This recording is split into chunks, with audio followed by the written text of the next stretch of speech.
Hello, MennoNerds, it's Will, and I think we are on the verge of an etymological revolution.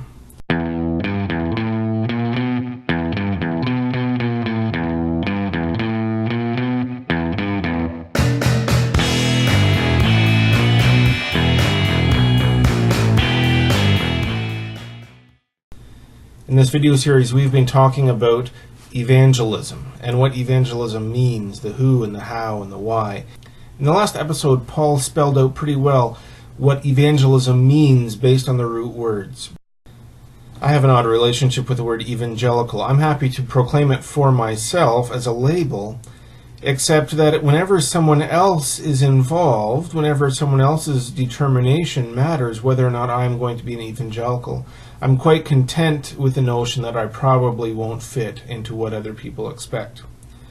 But I'm not unique in this way. There's been a lot of conversation lately about just who should be included in the evangelical label. And a number of high-profile people have pulled away and distanced themselves from the label. Sometimes it's because the larger evangelical movement has a pretty lousy record in terms of respecting minority voices. Sometimes it's responsible for undermining the rights of women. And sometimes the evangelical church does a pretty lousy job of feeding the poor and doing the other things that Jesus called his movement to do. Also, a number of high-profile people quite recently have started to distance themselves from the label because evangelical has become a term that outside groups use to talk about a voting group, a block of people who can be expected to vote a certain way. People have removed themselves from the evangelical camp because they are uncomfortable with a politician who they have been associated with. Lots of people are unhappy with the labels that are given to them. Now, sometimes we can try to be one step ahead. Sometimes we can try to evaluate what we hold important, find a name that encapsulates some of that, and start to proclaim that as our identity, as who we are.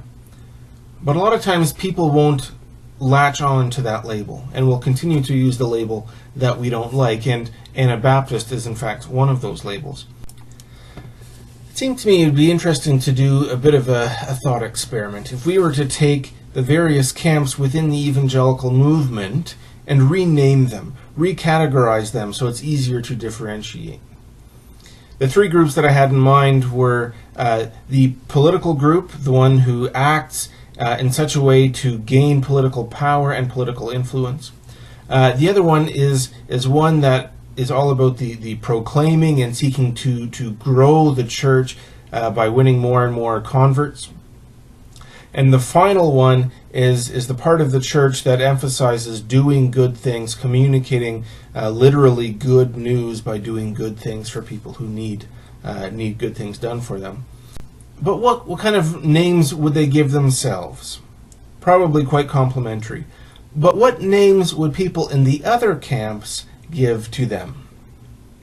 It seemed to me that if we were going to rename the political evangelical camp, it might be interesting to call them the powers and principalities camp, right? In some ways, it sounds complimentary that there's power and they have authority, but the rest of us know where powers and principalities fit within the Christian relationship.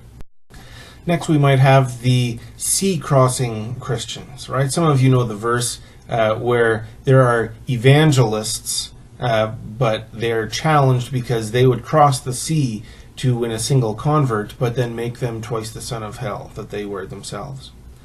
And then over here we might have the Christianity Works crew, the people who make Christianity work. That might sound like a compliment to them, but of course people over here associate works in a negative way. So, powers and principalities, evangelicals, sea-crossing evangelicals, and Christianity Works evangelicals.